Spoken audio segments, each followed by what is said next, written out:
حضرت سیدنا عثمان غنی رضی اللہ تعالیٰ عنہ السابقون الاولون میں سے ہیں۔ بڑے ابتدائی ایام میں جن لوگوں نے کلمہ پڑھ لیا تھا ان میں سے آپ کا شمار ہوتا ہے۔ آپ ایک بڑے بہترین سمجھدار اور زیرک قسم کے تاجر تھے۔ اللہ تبارک و تعالیٰ نے مال میں بڑی وسعت عطا فرمائی تھی، اس کے ساتھ ساتھ بڑا حسن و جمال تھا، بڑے خوبصورت تھے۔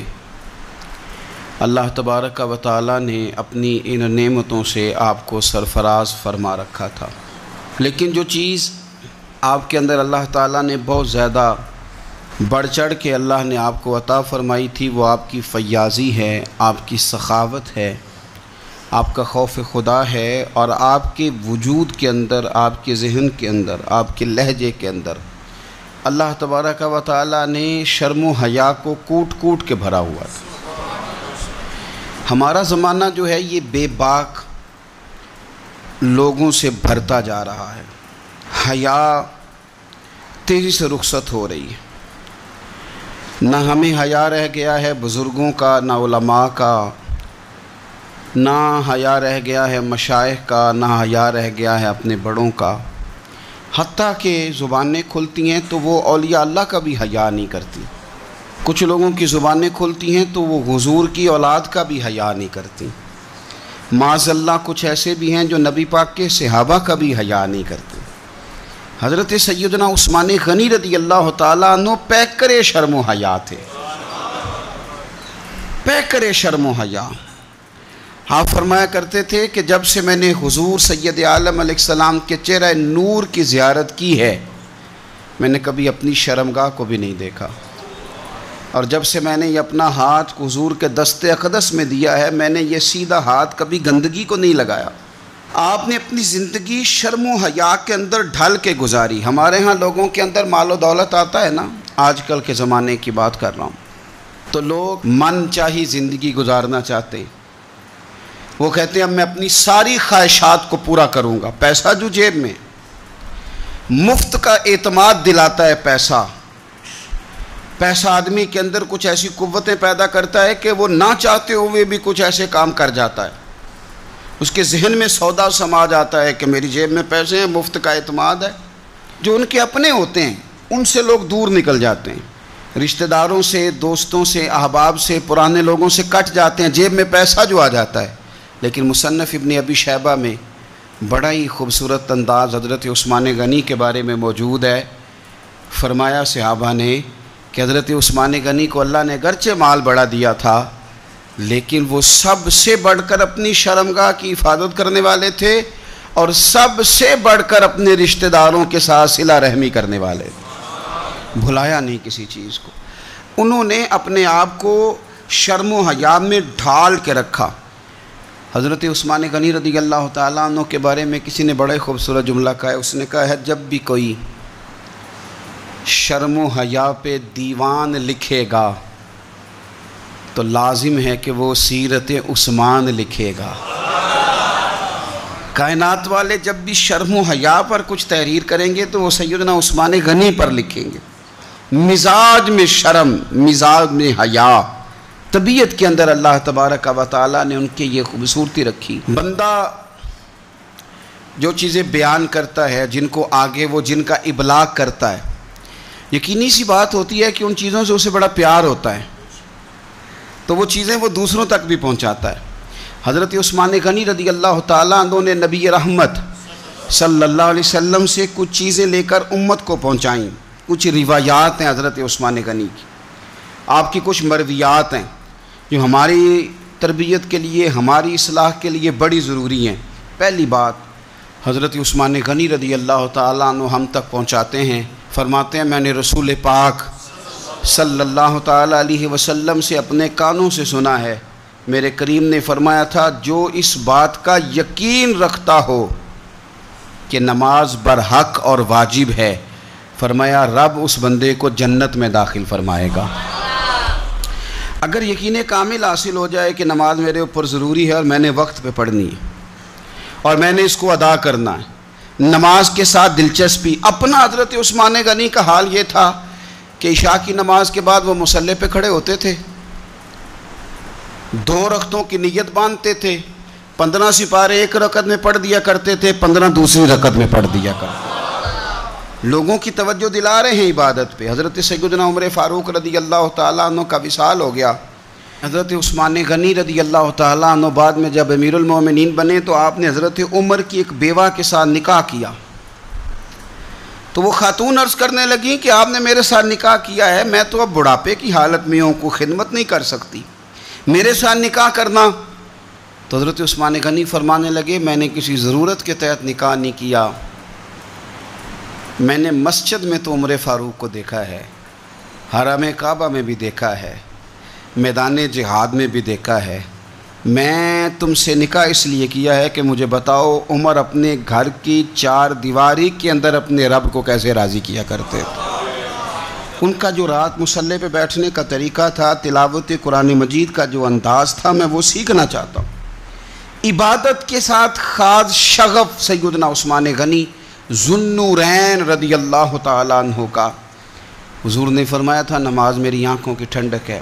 میرے بھائیوں، اپنی نماز کی حفاظت کریں۔ حفاظت سے مراد یہ ہے کہ کسی نماز کو ضائع نہ ہونے دیں، نماز اپنے وقت پر ادا کریں۔ اور آپ جتنا نماز سے پیچھے ہٹیں گے نا، یعنی ہمارے ایک بزرگ تھے، وہ فرمایا کرتے تھے کہ جس طرح سکول سے ایک چھٹی کر لیں تو اگلے دن جانے کو دل نہیں نہ کرتا، اسی طرح اگر ایک نماز کسی نے چھوڑ دی تو اگلی نماز خود بخود اس کی سستی میں گزر جائے گی۔ آپ جتنا نماز کے قریب جاؤ گے، جتنا اس سے محبت کرو گے، اتنا نماز کی طرف آپ کی توجہ بڑھ جائے گی۔ اللہ تبارک و تعالیٰ نے مسلمان کو زندگی میں بھی بڑا اعزاز دیا ہے، مومن کی بڑی شان ہے، مومن کا بڑا مقام ہے۔ کنتم خیر امت، یہ بہترین لوگ ہیں۔ دنیا میں بھی مومن کا بڑا مقام ہے، اور مومن جب دنیا سے چلا جائے تو بھی اس کو ردی اور کوڑا سمجھ کر جلایا نہیں جاتا، بلکہ مومن کا اعزاز ہے کہ اس کو غسل دیا جاتا ہے۔ لباسوں میں سب سے سونا لباس سفید رنگ کا ہوتا ہے، اسے وہ سفید لباس پہنایا جاتا ہے۔ اور آپ دیکھیے آج یہ جا رہا ہے قبر میں، تو ہاتھوں پہ اٹھا کے بھی لے جایا جا سکتا تھا، کسی گاڑی میں رکھ کے بھی لے جایا جا سکتا تھا، لیکن یہ رسول اللہ کا کلمہ پڑھنے والا ہے نا، اس کی شان ہے کہ اسے کندھوں پہ اٹھا کے لے جایا جاتا ہے، اور اسے لے جا کے قبر کے اندر رکھا جاتا ہے جہاں خدا کی رحمتیں بڑھ کر استقبال کرتی ہیں۔ تو جنازہ، بندہ مومن کا جنازہ ایک بڑا مرتبے والا کام ہے۔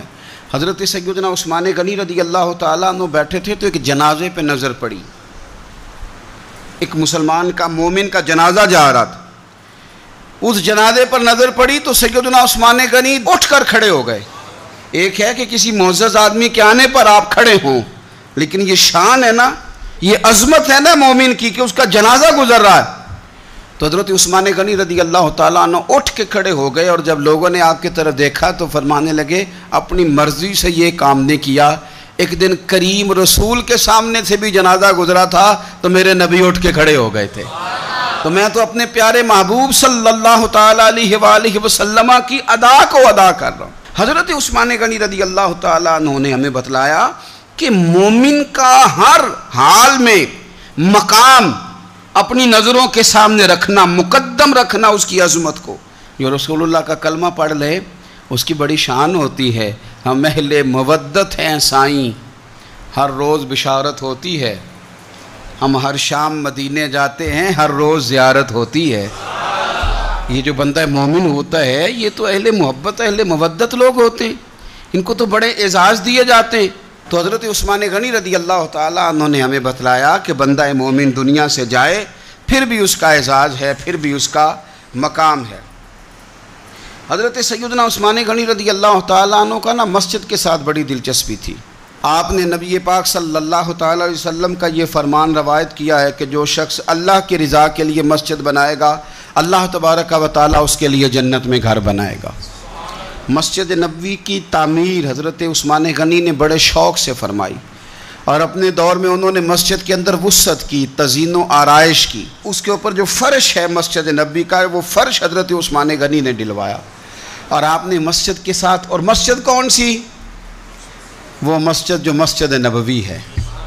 وہ مسجد جس مسجد میں بیٹھ کر رسول اللہ صلی اللہ علیہ وسلم صحابہ کرام علیہم رضوان کو دین سکھاتے تھے. میں بڑی دیر سے کافی عرصے سے ایک بات بڑی شدت سے محسوس کرتا ہوں کہ ہماری طبیعتیں جو ہیں وہ تیزی سے تلخ ہو رہی ہیں.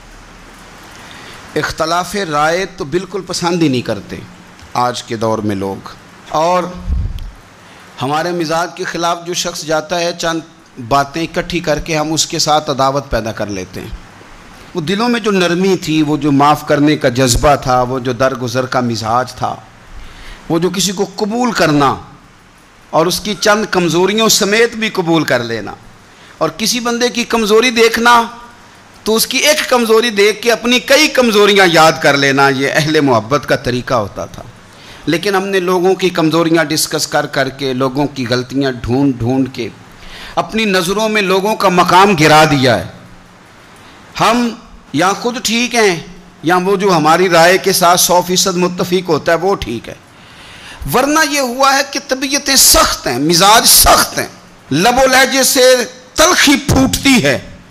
حضرت عثمان غنی اپنے مزاج کے لحاظ سے بڑے نرم دل آدمی تھے، بڑے کریم تھے، بڑے مہربان تھے. بڑا اللہ تبارک و تعالیٰ نے انہیں نرم مزاجی عطا فرمائی تھی. حضرت عثمان غنی رضی اللہ تعالیٰ عنہ حدیث روایت کرتے ہیں، مسند امام محمد بن حنبل میں موجود ہے. فرماتے ہیں میں نے نبی پاک صلی اللہ تعالیٰ علیہ وسلم کو یہ فرماتے ہوئے سنا ہے، میرے کریم محبوب فرمانے لگے وہ شخص جنت میں ضرور داخل ہوگا جو نرم مزاج ہے. جو خریدار ہو تب بھی نرم مزاج ہے، دکاندار ہو تو پھر بھی نرم مزاج ہے، جو ادا کرنے والا ہو تو پھر بھی نرم ہے، تقاضا کرتا ہو تو پھر بھی نرم ہے، جو ہر معاملے میں نرم مزاج. اعلیٰ حضرت بریلوی رحمۃ اللہ علیہ ملفوظات شریف میں فرماتے ہیں جو کام نرمی سے ہوتا ہے وہ سختی سے ہوتا ہی نہیں. نرمی سے جو چیز آپ آگے اس کا ابلاغ کر سکتے ہیں، اس کو پہنچا سکتے ہیں، وہ کام سختی سے نہیں ہوتا.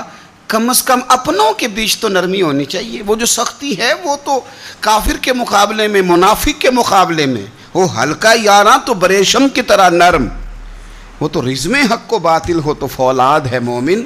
تو حضرت عثمان غنی رضی اللہ تعالیٰ عنہ ہمیں یہ سبق پڑھاتے ہیں کہ اپنے مزاجوں میں نرمی لائی جائے، اپنی طبیعتوں کو ہمیشہ نرم کرنے کی کوشش کی جائے. حقوق العباد کا معاملہ ہمیشہ سے سخت ہے، اور ہم حقوق العباد کے معاملے میں بڑے خود غرض ہیں. اپنی مرضی کے حق ہم ادا کرتے ہیں، اپنی مرضی کے. حقوق العباد سے مراد بندوں کے حقوق ہیں، ایک دو رشتوں کے حقوق نہیں. اور یہ حقوق ہمارے اوپر عائد کس نے کیے ہیں؟ اللہ تعالیٰ نے.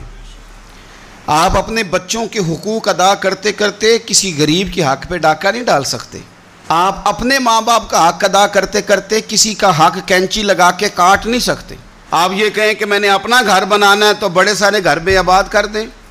جس طرح اپنے بچوں کا آپ پر حق ہے، اسی طرح ملت کے بچوں کا بھی تو حق ہے. جس طرح آپ کا اپنا گھر آپ کے لیے بڑا اہمیت کا حامل ہے، اسی طرح سے جو باقی گھر ہیں وہ بھی تو اہمیت کے حامل ہیں. ہم نے یہ کیا ہے کہ 2-4 حقوق اپنے ذہن میں بٹھا لیے، اور اسلام جو حقوق کی وسعت بیان کرتا ہے، آپ کو پتہ ہے نبی پاک صلی اللہ تعالیٰ علیہ وسلم نے رستوں کے بھی حقوق بیان کیے، رستوں کے بھی حقوق بیان کیے، جانوروں کے بھی حقوق بیان کیے. حضرت عثمان غنی رضی اللہ تعالیٰ عنہ حدیث روایت کرتے ہیں اور ہماری توجہ دلاتے ہیں. آپ فرماتے ہیں کہ یاد رکھنا، دنیا کے اندر اگر تم نے کسی کا حق ضائع کیا تو قیامت کے دن تمہیں اس حق کا بدلہ دینا پڑے گا. آپ فرماتے ہیں میں نے خود نبی پاک علیہ السلام سے یہ سنا ہے کہ اگر سینگ والی بکری نے بغیر سینگ والی بکری کو مارا تو قیامت کے دن اسے بھی بدلہ دینا پڑے گا. اگر سینگ والی بکری نے بغیر سینگ والی بکری کو تکلیف دی تو وہ بھی قیامت کے دن اسے بھی استفسار کیا جائے گا، پوچھا جائے گا. تو بھائی ہمیں خیال کرنا چاہیے. حقوق العباد کا معاملہ بڑا نازک ہے، بڑا باریک ہے، بڑا محتاط ہو کر کے چلنے کی ضرورت ہے. کسی جگہ بھی حقوق العباد کے مسئلے میں اپنے آپ کو کمزور نہ کریں. کوشش کریں جس حد تک ہو سکے آپ نازک مزاجی کے ساتھ حقوق کے معاملے کا خیال کریں.